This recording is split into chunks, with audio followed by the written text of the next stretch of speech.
can play a significant role in the spread of diseases worldwide, and new research shows that there are some definite germ hotspots in airports that you need to be wary of. Here's Jeff Ballion with some important information to know before your next flight. Flu season has arrived right on schedule. I'd like to be the first to welcome you to Minneapolis-St. Already, the state health department is reporting a couple dozen people have been hospitalized. The big unknown, how will this season compare to last year when an estimated 80,000 Americans died from flu complications, including 435 here in Minnesota? There are so many people traveling, and we don't know where they're coming from, where they're going, if they're sick or not. Air travel, say public health officials, can play a major role in how fast and far diseases like the flu spread.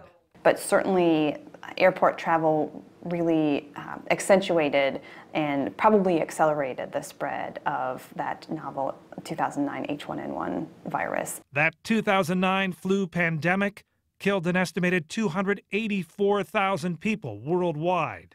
Oh, I feel bad for the two people sitting next to me because I was in the middle and all I could do is blow my nose. Patty Lanting is recovering from her first cold of the season. She believes she picked it up either at the airport or on a recent flight from MSP to Florida. I just wanted to get some cold medicine in me and go to bed. Flu and cold viruses can survive on surfaces for hours, even a couple of days. I've learned how to open doors and stuff without grabbing them. New research points to where you're most likely to find virus hot zones in airports. Well, I would say the bathroom, or when you're on the plane, the little pocket in the seat in front of you. European scientists tested a variety of surfaces that are frequently touched in terminal buildings. Things like toilet handles, armrests in waiting areas, kiosk screens, and handrails on escalators. They found the highest potential exposure risk came from those plastic bins we all use at the security checkpoints. Okay, great. That's, I didn't know that. At MSP International, tens of thousands of passengers and workers pass through security every day. Checkpoint sources tell us people dump everything from dentures, inhalers, toothbrushes, dirty shoes, to children's pacifiers and diaper bags into those bins on a regular basis. That's gross. Rarely, if ever, do the trays get cleaned. You know, you go to the bathroom and then you throw your shoes in there, and then the next person throws their phone in there, and then they're putting it on their face.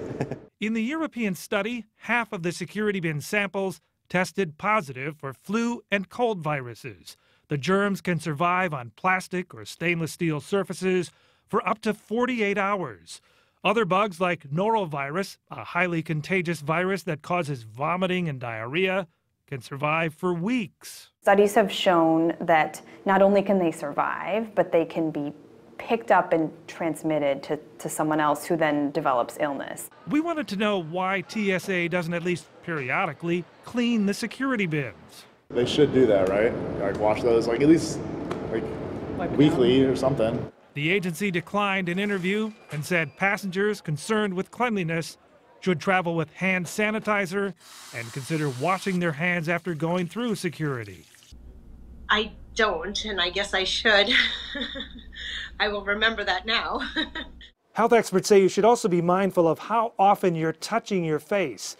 Many people do it subconsciously as much as 3 to 5 times an hour. The problem is if you have a bug on your hand from a cold or flu virus and you rub your eye or your nose or touch your mouth, it's going to provide a direct pathway into your respiratory tract and you get sick. We're heading into the holidays, one of the busiest air travel times of the year. As the masses line up to go through airport security, remember, perhaps the greatest threat to you is something that won't show up on an X-ray machine. Instead, it's the possibility some microscopic pathogen is living on those plastic trays just waiting to stow away with you on your next flight. Jeff Ballion, Fox 9. In addition to carrying hand sanitizer and frequent hand washing, health officials highly recommend you get a flu shot. It's another layer of protection against the long flu season ahead.